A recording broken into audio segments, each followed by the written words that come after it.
Um homem foi preso, acusado de matar a enteada de apenas 2 aninhos em Niterói.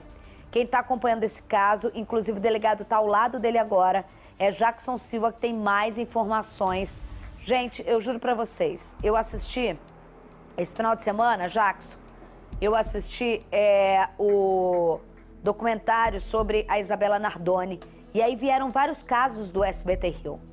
São casos como Henri Borel, Isabela Nardoni, que ganham, né, a locomoção pública por serem praticados por pessoas ricas. E aí você se joga num cenário, mas não existe conta bancária para crueldade e covardia.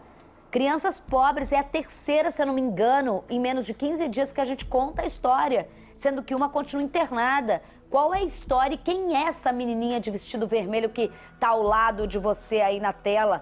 O que teria acontecido? Boa tarde para vocês. Olá, Isabelle Benito.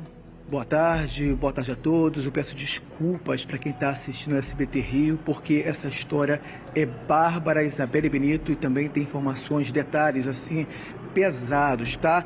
Vamos começar então pela prisão desse autor do crime, tá? É Cássio Silva Alves de Freitas, de 21 anos. Ele foi preso ontem. Ele é acusado, Isabelle, de espancar a enteada de 2 anos. Isso na sexta-feira, tá, Isabelle?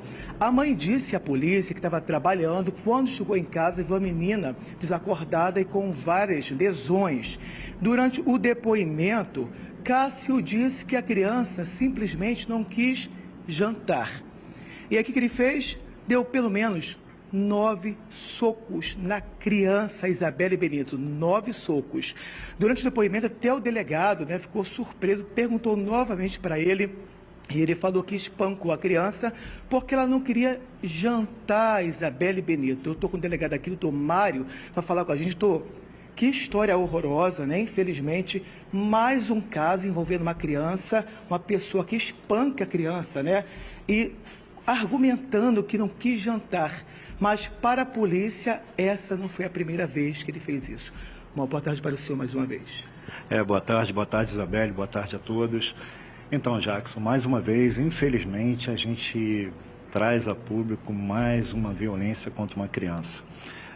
A nossa delegacia foi acionada porque na noite de sexta-feira, a mãe da criança, quando chegou em casa, notou alguns ferimentos, perguntou ao companheiro, ele relatou que ela tinha caído, né, não relatou inicialmente a agressão. E aí a criança falou com a criança, foram dormir e ao acordar no sábado, a criança já estava sem sinal vital, né, já estava morta, sangue escorrendo pelo nariz. Foram para o hospital aqui em Niterói. O hospital acionou a DP por causa dessas lesões atípicas, né, sendo relatada como queda, né, tinha lesões no abdômen, lesões no pescoço, lesões na face. E aí foram acionadas a nossa DH.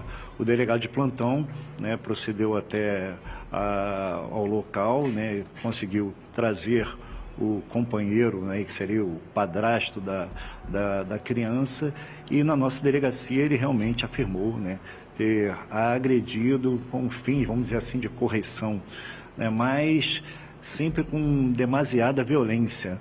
Dentro nós temos aqui o resultado do exame de necrópsia, só para você ver, né, qual foi a causa-morte: traumatismo crânioencefálico com lesão do encéfalo e hemorragia cerebral, associada a traumatismo tóraco-abdominal com lesão de vísceras internas e hemorragia interna. Meu Deus do céu. Ou seja, foi uma agressão muito violência a uma criança totalmente indefesa. E dentro da nossa apuração, né, inicialmente foi representado pelo delegado de plantão a prisão preventiva, entretanto o Ministério Público opinou pela temporária. Nós cumprimos a temporária de 30 dias e nesses 30 dias nós vamos dar continuidade à investigação, porque já ouvimos uma babá que trabalhou nessa residência e ela afirmou que anteriormente já tinha notado algumas lesões e sempre com essa desculpa que a criança tinha caído, a criança tinha se machucado sozinha. Aí a gente sabe que não é assim. esse tipo de lesão não tem como ser uma criança cair da cama, uma criança bater em algum móvel. Então a gente vai apurar também, eventualmente, se existe mais alguma diligência a ser feita, se essas lesões já vinham acontecendo rotineiramente com a ciência da mãe, tudo isso a gente vai apurar. Isabelle Benito, esse fato lembra muito um caso que você sempre lembra, Isabelle Benito, que é do Henri Borel, e eu passo para o Dr. Mário falar com você. Doutor Mário, boa tarde. É muito difícil, com os anos de experiência, mas o senhor fez uma coisa que é muito importante para a população estar ouvindo agora. Primeiro que com toda a sua fala explicativa e muito didática, o senhor explica que ele tenta, de alguma forma, perante a polícia, dizer que era algo como se fosse corretivo, como se fosse educativo. Você vê a ciência da história do grau de violência de homens com força maior em cima de qualquer tipo de pessoa menor a ele, seja o caso de um espancamento de mulher, seja o caso de espancamento de idoso e seja o caso de espancamento de crianças. Eles seguem esse mesmo perfil. No caso das crianças, é muito mais cruel ainda, e a importância do que o senhor fez agora e leu o laudo necropsial, em que eu vou falar para as pessoas em casa, o que o doutor Mário quis dizer é o seguinte: ele bateu de forma contundente na cabeça de um bebê, porque é criança, mas é uma criança entre a fase bebê para a fase de criança, uma criança que ainda provavelmente, por mais a chamada moleira, que é o fechamento da caixa craniana, não está totalmente feita. Isso ele não precisa saber, basta você bater na cabeça de um adulto, que o próprio delegado, o Dr. Mário, pode entender que sim, consciência de que vai matar imagina um bebê de 2 anos. Você diz sobre o laudo pericial na região abdominal, com hematomas internos, e quando você falou uma tipificação aí que eu sei, em que hematomas de grande e forte... hemorragia. Exatamente, com forte hemorragia, ou seja, você chega aos órgãos de uma criança. Então a gente está falando de um espancamento para a morte. Quando a gente fala da questão dessa história de corretivos e de crianças que apanham com o intuito de educação e muitas vezes a rede de proteção, essa criança é conivente com o espancamento dela, fala, não, que loucura, mataram um bebê, mas você também pode matar, tá? Só para te explicar, doutor Mário foi muito claro em relação a isso. Segundo caso, não cai para mim como um acidente. Para mim, ele, na fúria da ânsia da violência que ele já deveria, infelizmente é muito triste, cometer contra essa criança, não da noite para o dia, assim como no caso do Henri Borel, deu errado. E por isso o senhor termina a sua fala com muita ponderação, porque tem que ter cuidado também, mas investigando se não só a mãe, como outras pessoas próximas eram, não sei se conivente no caso de bater junto, mas com a nova lei Henri Borel, você se omitir um espancamento de uma criança, você sim é conivente com o assassinato dela, né, doutor? Correto. Existe já tipificado no próprio Código Penal a figura do agente garantidor. O agente garantidor tem autoridade sobre a vítima.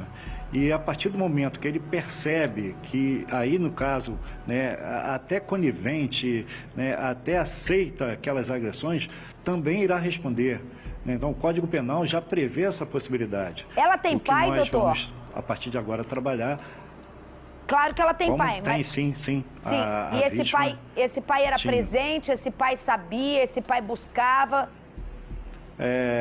Segundo informações que nós tivemos, existia aí uma visitação, aquela visitação de 15 dias, onde a criança ficava com ele. Inclusive foi muito bem tomado o depoimento pelo colega que estava aqui de plantão, que configurou, inclusive na própria declaração do acusado, que quando ela voltava da casa do pai, não havia nenhum tipo de marca, poderia até ter algum tipo de tentativa de induzir, mas que ela seria já do veio pai. Com marca da casa do pai.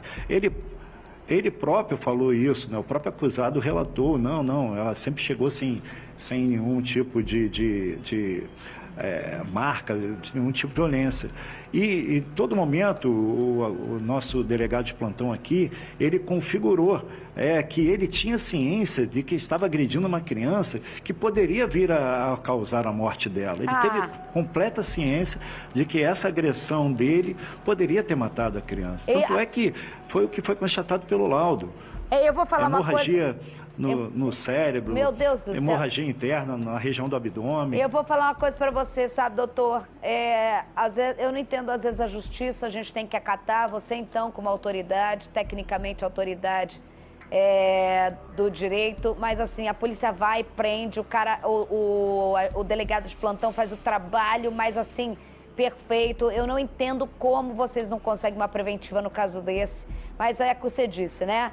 Vamos tentar aí trabalhar com a temporária e nesses 30 dias, quanto mais provas e quanto mais você que assiste a gente, seja você que já se relacionou com esse cara, que já teve seu filho vivo, tudo ajuda a polícia a tentar manter ele preso, se não volta pra rua um covarde que mata uma criança e responde em liberdade. Doutor Mário, obrigada. Manda um abraço pro pessoal da delegacia aí de homicídio de Niterói, que sempre é muito participativo com a gente. Jackson Silva também trabalhando, qualquer informação ele volta.